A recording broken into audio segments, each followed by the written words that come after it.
Hello दोस्तों, स्वागत है आप लोग का मेरे यूट्यूब चैनल कार्तिक गिलवे बिजनेस में। तो चलिए दोस्तों, आज की वीडियो शुरू करते हैं। तो आज आप लोगों को इस वीडियो में डायरेक्ट सेलिंग गाइडलाइंस के बारे में पूरी जानकारी मिलेगी। तो चलिए वीडियो को आगे शुरू करते हैं। डायरेक्ट सेलिंग गाइडलाइंस 9 सितंबर 2016 को उपभोक्ता मामलों, खाद्य और सार्वजनिक वितरण और उपभोक्ता मामलों के विभाग द्वारा डायरेक्ट सेलिंग दिशा निर्देश जारी किए जाते हैं। ये राज्य सरकार के लिए प्रत्यक्ष बिक्री और मल्टी लेवल मार्केटिंग के व्यापार को विनियमित करने पर विचार करने के लिए मार्गदर्शक सिद्धांत के रूप में जारी किए जाते हैं। MLM भारत में नोट, यह दस्तावेज सरकार द्वारा जारी दिशा निर्देशों का सरलीकृत संस्करण है। बैगनी सिर्फ MLM और डायरेक्ट सेलिंग दिशा निर्देशों के बारे में हमारे आगंतुक को शिक्षित करता है। इस सरलीकृत संस्करण में कुछ अंतर हो सकते हैं, लेकिन हमारा एकमात्र उद्देश्य सटीक जानकारी प्रदान करना है। धारा 1, इसमें है परिभाषा। गाइडलाइन के पहले क्लाउज यानी धारा में डायरेक्ट सेलिंग और पिरामिड स्कीम जैसे बहुत से शब्दों की परिभाषा दी गई है। गाइडलाइन के उल्लंघन पर कंज्यूमर प्रोटेक्शन एक्ट 1986 के तहत कार्यवाही होगी। गाइडलाइन को समझने से पहले इन शब्दों की परिभाषा समझना जरूरी है। डायरेक्ट सेलर वह होता है जो डायरेक्ट सेलिंग कंपनी से आधिकारिक रूप से जुड़ता है और कंपनी के प्रोडक्ट या सर्विस की बिक्री करता है।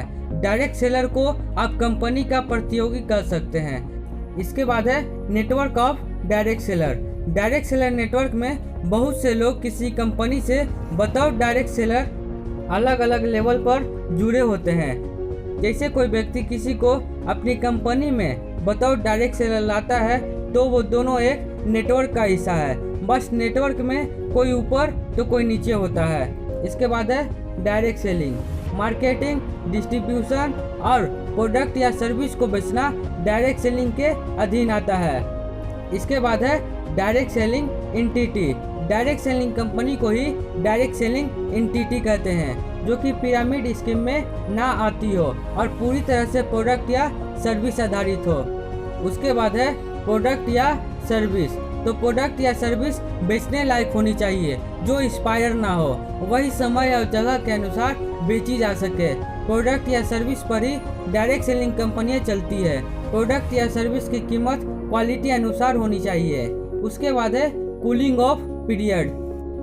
यह समय अवधि है जब डायरेक्ट सेलर किसी कंपनी से धारा 4 के तहत समझौता करता है और उस दिन तक जब डायरेक्ट सेलर के बीच समझौता खत्म होता है।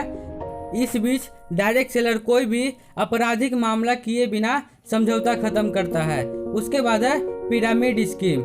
पिरामिड स्कीम वे होती है जो MLM के नाम पर चलती है, पर वास्तव में MLM या डायरेक्ट सेलिंग कंपनी नहीं होती है।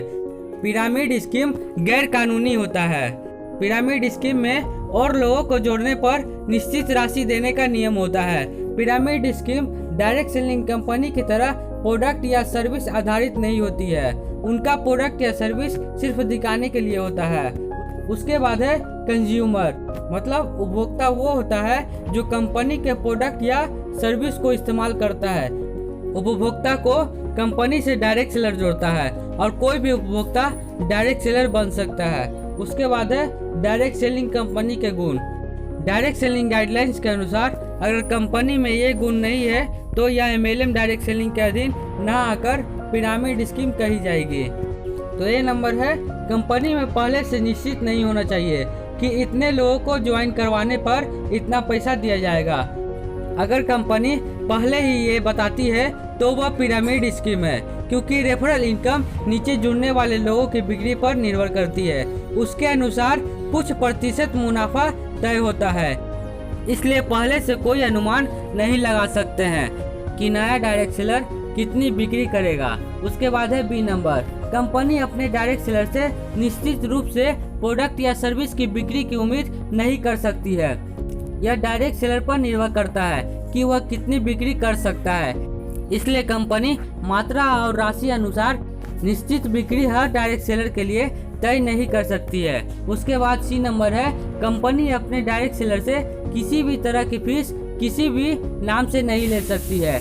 डायरेक्ट सेलर को कंपनी से सिर्फ प्रोडक्ट या सर्विस लेने के पैसे देने होते हैं। कंपनी एंट्री फीस लेती है तो भी वह गैर कानूनी है। उसके बाद डी नंबर है, कंपनी अपने डायरेक्ट सेलर को समय अवधि देती है जिसमें वह कभी भी कंपनी को छोड़ सकता है और किसी भी तरह का रिफंड उसका बकाया नहीं रहेगा।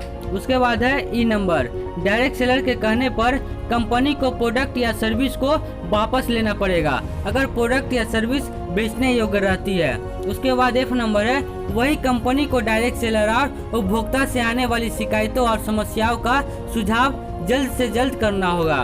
उसके बाद है रिम्यूनरेशन सिस्टम, कंपनी को पहले ही अपने डायरेक्ट सेलर के साथ इनकम प्लान और किस प्रकार कमीशन मिलेगा ये बताना होगा।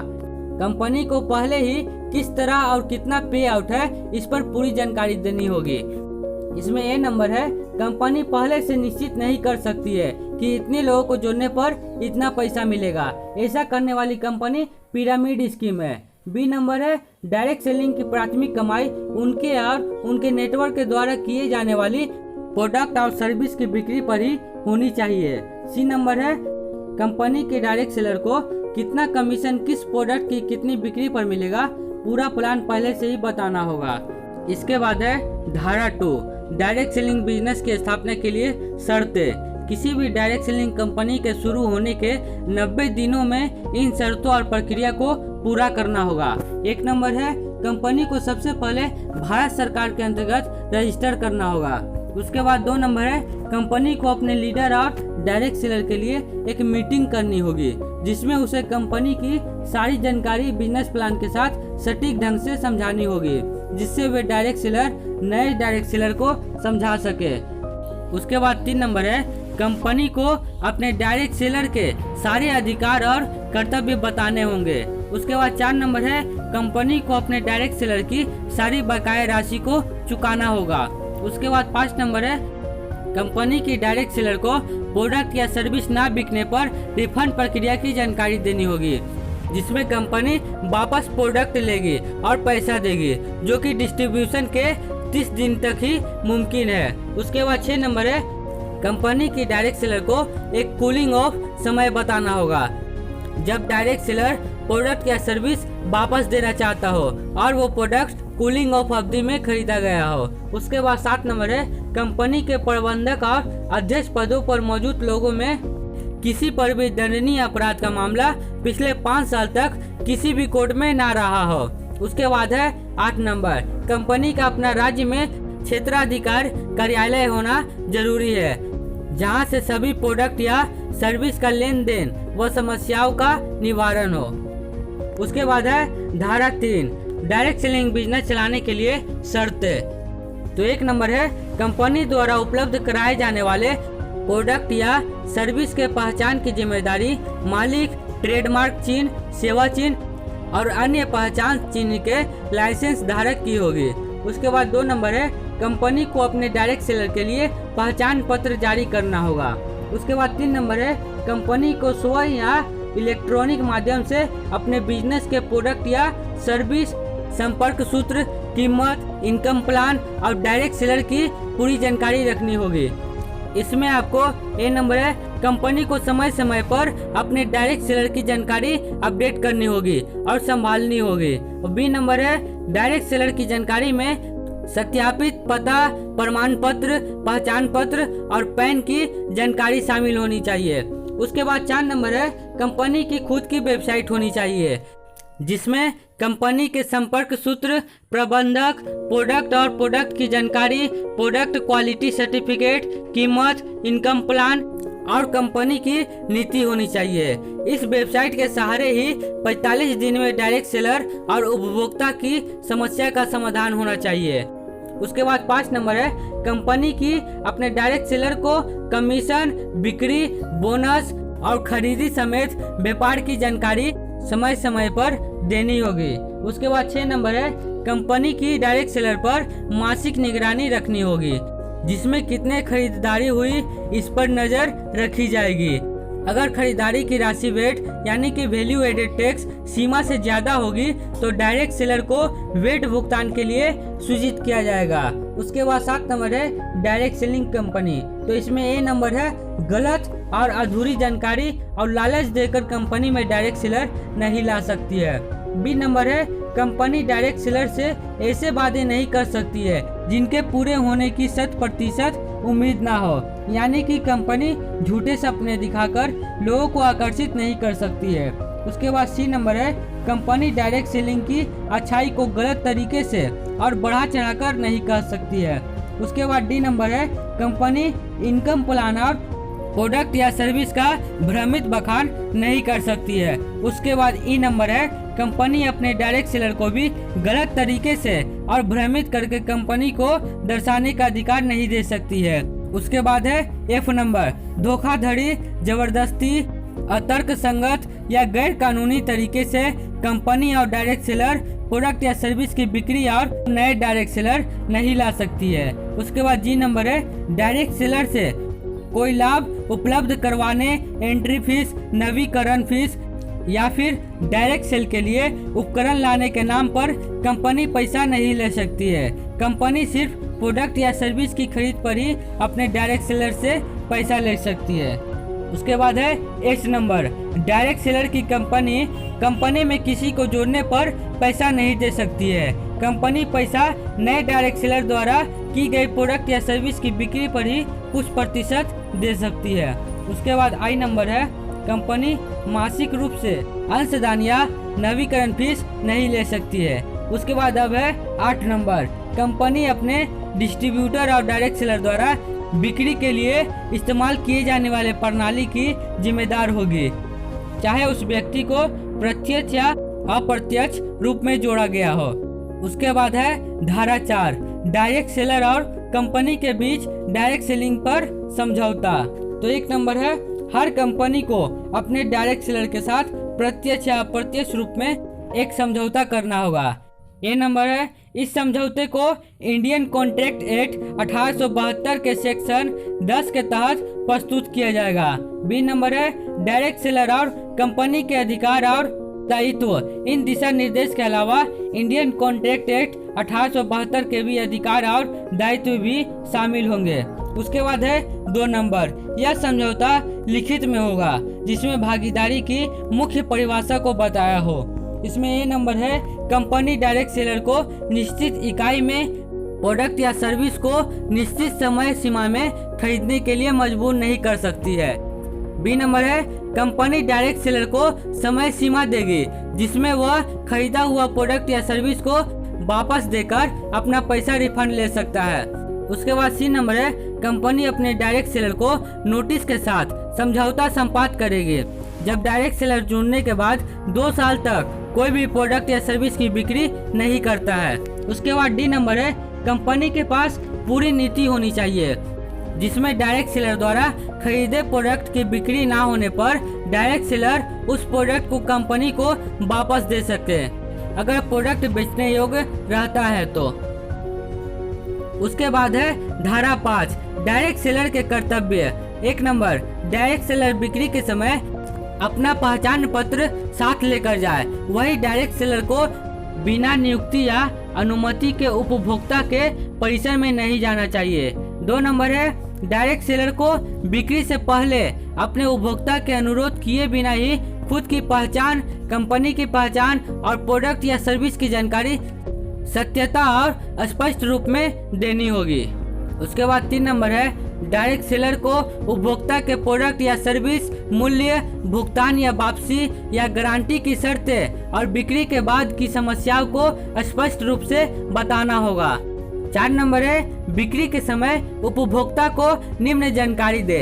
ए नंबर है डायरेक्ट सेलर को अपना नाम, पता, रजिस्ट्रेशन नंबर, टेलीफोन नंबर और कंपनी की जानकारी। बी नंबर उपभोक्ता को दिए जाने वाले प्रोडक्ट या सर्विस का विवरण। सी नंबर है लेन देन से पहले कंपनी के प्रोडक्ट या सर्विस की वापसी नीति की पूरी जानकारी। उसके बाद डी नंबर है ऑर्डर की तारीख, उपभोक्ता द्वारा दी गई कुल राशि, बिल और रसीद सहित। ई नंबर है समय और जगह जहां प्रोडक्ट या सर्विस का विवरण किया हो और डिलीवर किया हो। ई नंबर है प्रोडक्ट या सर्विस को रद्द करने का अधिकार और अगर प्रोडक्ट बेचने योग्य हो तो रिफंड प्रक्रिया की जानकारी। उसके बाद जी नंबर है समस्या का निवारण करने की प्रक्रिया की जानकारी। उसके बाद आता है 5 नंबर, तो डायरेक्ट सेलर के पास खुद की लिखित रिकॉर्ड होनी चाहिए जिसमें प्रोडक्ट, कीमत, टैक्स और मात्रा में प्रोडक्ट डायरेक्ट सेलर द्वारा बेचा गया होगा जो नियम के अधीन हो। उसके बाद है 6 नंबर, डायरेक्ट सेलर यह नहीं कर सकता है। ए नंबर गलत, अधूरी और भ्रमित करके व्यापार करना। बी नंबर है भ्रमित और गलत जानकारी से आकर्षित करके लोगों को अपने नेटवर्क में लाना। सी नंबर है उपभोक्ता से ऐसे वादे करना जो 100% पूरे ना हो, उन्हें झूठ सपने दिखाकर बहकाना। उसके बाद डी नंबर है अपने उपभोक्ता को डायरेक्ट सेलिंग की झूठे और कपटपूर्ण तरीके से अच्छाई बताना है। उसके बाद ई नंबर डायरेक्ट सेलिंग के समय जानबूझकर डायरेक्ट सेलर और कंपनी द्वारा गलत और भ्रमित प्रोडक्ट या सर्विस की बिक्री करना। उसके बाद एफ नंबर है अपने नीचे जुड़ने वाले डायरेक्ट सेलर को जबरदस्ती ज़्यादा मात्रा में प्रोडक्ट खरीदने को मजबूर करना। उसके बाद जी नंबर है डायरेक्ट सेलर द्वारा सूची पत्र यानी कि प्रोस्पेक्टस देना जो कि कंपनी द्वारा जारी किया गया ना हो। उसके बाद एच नंबर है उपभोक्ताओं को डायरेक्ट सेलिंग से जुड़ी प्रशिक्षण सामग्री या बिक्री हेतु उपकरण को खरीदने के लिए बाधित करना। उसके बाद है धारा 6 डायरेक्ट सेलिंग कंपनी और डायरेक्ट सेलिंग के बीच संबंध। एक नंबर है डायरेक्ट सेलिंग कंपनी और डायरेक्ट सेलर के बीच के संबंध को लिखित समझौते से निर्धारित किया जाएगा। इसमें डायरेक्ट सेलिंग कंपनी और डायरेक्ट सेलर के बीच बिजनेस चलाने के लिए दिशा निर्देश द्वारा बताए गए जिसमें अधिकार और कर्तव्य शामिल है। इसके बाद 1.2 है अन्य सभी अधिकार और कर्तव्य लिखित समझौते के अनुसार निर्धारित किए जाएंगे। इसके बाद 2 नंबर है डायरेक्ट सेलिंग द्वारा बेचे जाने वाले प्रोडक्ट या सर्विस पर आने वाली शिकायत की उत्तरदायित्व कंपनी होगी। उसके बाद 3 नंबर यह डायरेक्ट सेलिंग कंपनी की जिम्मेदारी है कि किस तरह उसके डायरेक्ट सेलर काम कर रहे हैं। उसके बाद है धारा 7 उपभोक्ता के संरक्षण हेतु आवरण। एक नंबर है डायरेक्ट सेलर और डायरेक्ट सेलिंग कंपनी को ही उपभोक्ता द्वारा दी गई निजी जानकारी के संरक्षण की जिम्मेदारी लेनी होगी। उसके बाद 2 नंबर है कंज्यूमर प्रोटेक्शन एक्ट 1986 के अधीन ही डायरेक्ट सेलर और कंपनी को मार्गदर्शित किया जाएगा। 3 नंबर है कंपनी के पास फोन, ईमेल, वेबसाइट, पोस्ट और व्यक्तिगत रूप से आने वाली शिकायतों की शिकायत संख्या होनी चाहिए जिससे समाधान होने की जानकारी पता चलती रहे। 4 नंबर है सभी समस्याओं और शिकायतों के निवारण के लिए कंपनी के पास संस्था होनी चाहिए जो इनका निवारण करे। उसके बाद ए नंबर इसमें है शिकायत निवारण समिति में कम से कम 3 अधिकारी होने चाहिए। बी नंबर है यह समिति ही समस्याओं को निवारण करेगी और कोई भी कार्यवाही लेने पर शिकायतकर्ता को सूचना देगी। उसके बाद सी नंबर है आम जनता कंपनी के किसी भी डायरेक्ट सेलर, कंपनी के अधिकारी या कर्मचारी के खिलाफ शिकायत कर सकती है। डी नंबर है ऐसे सभी शिकायतों का समाधान कंपनी खुद करेगी। 5 नंबर उसके बाद है कंपनी उपभोक्ता को खरीद कर निम्न जानकारी जरूर दे। इसमें ए नंबर है खरीदने वाले और बेचने वाले का नाम। इसके बाद बी नंबर है प्रोडक्ट या सर्विस की डिलीवरी की तारीख। उसके बाद सी नंबर है प्रोडक्ट या सर्विस को वापसी करने की प्रक्रिया। उसके बाद डी नंबर है त्रुटि के मामले में प्रोडक्ट को बदलने और वापसी की गारंटी। वही कोई भी डायरेक्ट सेलर ऐसा दावा नहीं करेगा जो कंपनी निभा नहीं सकती है। उसके बाद 6 नंबर है कोई डायरेक्ट सेलर अगर ऑनलाइन प्रोडक्ट या सर्विस की बिक्री करता है तो उसे पहले लिखित में कंपनी से लिखित में अनुमति लेनी होगी। उसके बाद है धारा 8 पिरामिड स्कीम और पूंजी स्कीम पर रोक। 1 नंबर कोई भी व्यक्ति धारा 1 के खंड 11 में बताई गई परिभाषा जैसी पिरामिड स्कीम का समर्थन नहीं करेगा और किसी और व्यक्ति को पिरामिड स्कीम से जुड़ने को प्रेरित नहीं करेगा। 2 नंबर है किसी भी व्यक्ति डायरेक्ट सेलिंग के अवसर पर किसी भी मनी सर्कुलेशन स्कीम में हिस्सा नहीं लेगा। उसके बाद है धारा 9 निगरानी प्राधिकरण की नियुक्ति। तो इसमें 1 नंबर है उपभोक्ता को कंपनी के बीच मामले की निगरानी या जांच उससे राज्य उपभोक्ता विभाग करेगी।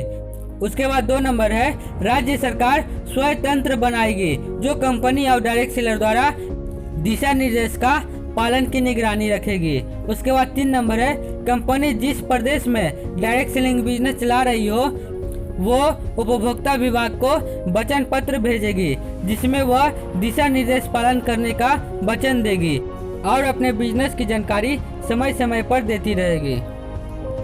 तो चलिए दोस्तों, आज की वीडियो इतना ही, फिर मिलते हैं अगले वीडियो में। और इसी तरह के एक से बढ़कर एक वीडियो देखने के लिए इस चैनल को सब्सक्राइब करना बिल्कुल ना भूलें। Thank you so much.